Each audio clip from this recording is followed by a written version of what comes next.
ఓం సాయిరామ్. శ్రీ సచిదానంద సమర్థ సద్గురు సాయినాథ్ మహారాజుకి జై. మన సాయి కుటుంబ సభ్యులందరికీ నమస్కారం అండి. ఎలా ఉన్నారు, ఏం చేస్తున్నారు? మీ అందరూ కూడా సంతోషంగా, క్షేమంగా, ఆరోగ్యంగా ఉండాలని, సాయినాథుని యొక్క ఆశీస్సులు మనపై ఎప్పుడూ ఉండాలని మనస్ఫూర్తిగా ఆ సాయిని వేడుకుంటూ ఈరోజు వీడియోను మొదలు పెడుతున్నాను. ఇక ఈరోజు వీడియోలో బాబాగారి సందేశం ఏమిటి అంటే, అనుకోనటువంటి అదృష్టం నీ చెంతకు రాబోతుంది. ఈ సాయి మాటలను పూర్తిగా విని నీ మనసును ప్రశాంతంగా ఉంచుకొని బాబాగారు అంటున్నారు. మరి సందేశంలో ఉన్నటువంటి పరమార్థం ఏమిటో తప్పకుండా తెలుసుకుందాం. అంతకన్నా ముందు మన ఛానల్ను కొత్తగా ఎవరైనా చూస్తున్నట్లయితే ఛానల్ను సబ్స్క్రైబ్ చేసుకోండి. వీడియో కనుక మీకు నచ్చినట్లు అనిపిస్తే తప్పకుండా లైక్ చేసి సపోర్ట్ చేయండి ఫ్రెండ్స్. బాబాగారి సందేశం గురించి విందాం. అనుకోని విధంగా అదృష్టం నీ తలుపు తట్టబోతోంది. అవును, నిజమే. నువ్వు వింటున్నటువంటి మాటలు నిజమే. ఈ బాబా నీ నుండి ఏమీ కోరుకోడు, కేవలం ప్రేమను తప్ప. అయితే నీకు మాత్రం ఊహించని విధంగా అదృష్టాన్ని తీసుకురాబోతున్నాడు. ఇదిగో ఈ సాయి చెప్పేటటువంటి మాటలను పూర్తిగా ఆలకించి చూడు. నీ జీవితంలో ఏం జరుగుతుందో అర్థం కాక ప్రతిరోజు అయోమయంలో ఉండిపోయావు. బాధపడవద్దు. ఒక్కసారి ఈ సాయి కళ్ళల్లోకి చూస్తూ సాయి మాటలను ఆలకించు.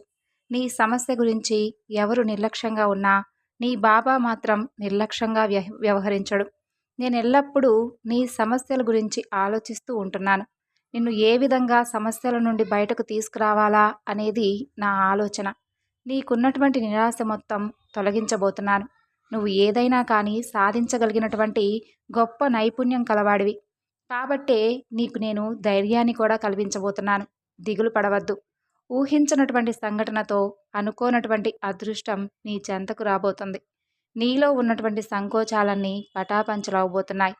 అలాగే నువ్వు ఎంతో ఆశ్చర్యానికి లోనవ్వబోయేటటువంటి ఒక సంఘటన జరగబోతుంది.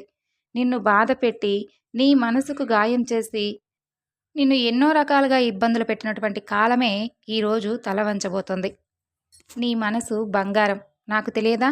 నేను ఎన్నో రకాలుగా కొందరు మాటలతో వారి ప్రవర్తనతో బాధిస్తూ ఉన్నారు. అన్నీ సహించి భరించావు. ఈ సమాజంలో ఒంటరిగా బ్రతకలేక అసలు జీవితం ఇంకా ఎన్ని గుణపాఠాలు నేర్పిస్తుందో తెలియక భయపడుతూ అయోమయంలో నిండిపోయి ఉన్నావు. నేను నీకు సదా తోడుగా ఉన్నానుగా. ఎవరు నిన్ను మోసం చేసినా, కాలం నిన్ను ఎన్ని పరీక్షలకు గురయ్యేలా చేసినా నీ బాబా మాత్రం ఎప్పుడు నిన్ను వదులుకోకుండా సహకారాన్ని అందిస్తూనే ఉంటాడు. నిన్ను మోసం చేయడు. నీకు నేను ముందే తెలియజేసేలా ఎన్నో విధాలుగా ఎన్నో రకాల సూచనలను అందిస్తూనే ఉంటాను. కానీ నీకప్పుడు ఈ బాబా మాటలు ఏవీ కూడా అర్థం కాలేదు. అర్థం చేసుకునేటటువంటి ప్రయత్నం కూడా నువ్వెప్పుడూ చేయలేదు. కానీ ఈరోజు మాత్రం పూర్తిగా తెలుసుకున్నావు. ఎవరు ఏంటనేది, అలాగే ఎవరి స్వభావం ఏంటనేది ఇప్పుడు నీకు పూర్తిగా తెలిసొచ్చింది కదా. అందరి పట్ల సరైనటువంటి న్యాయాన్ని, ప్రేమను చూపిస్తూ ఉంటావు, కాదనడం లేదు. కానీ కొందరి పట్ల మాత్రం కాస్త కఠినంగా వ్యవహరించవలసినటువంటి సమయం రాబోతుంది. వారు నీ పట్ల చేసినటువంటి మోసం, ఆ మోసాన్ని నువ్వు ఎప్పుడూ మర్చిపోవద్దు.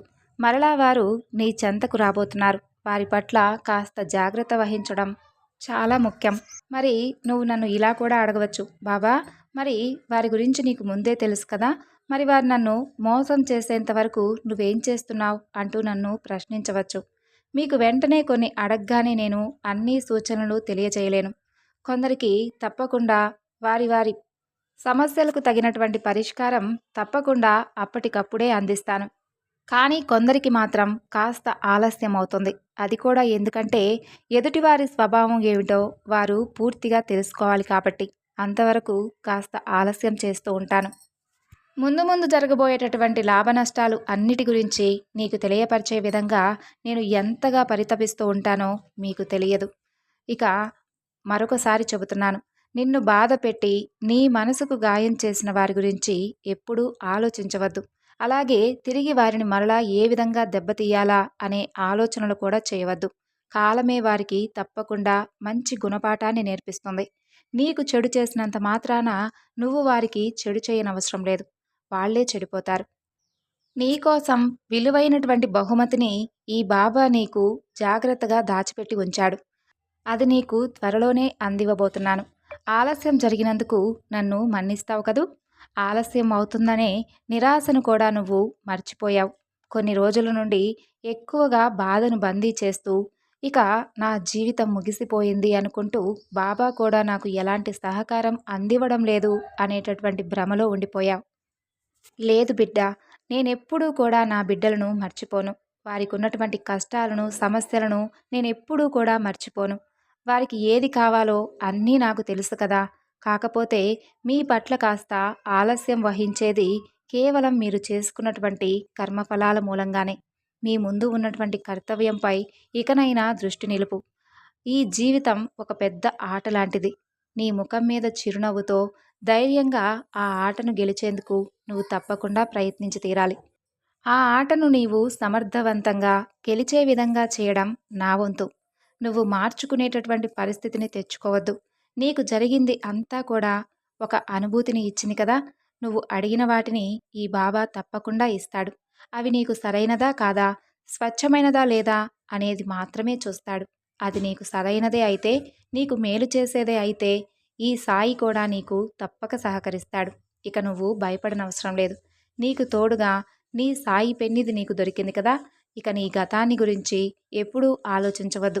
అదంతా నాకు తెలుసు.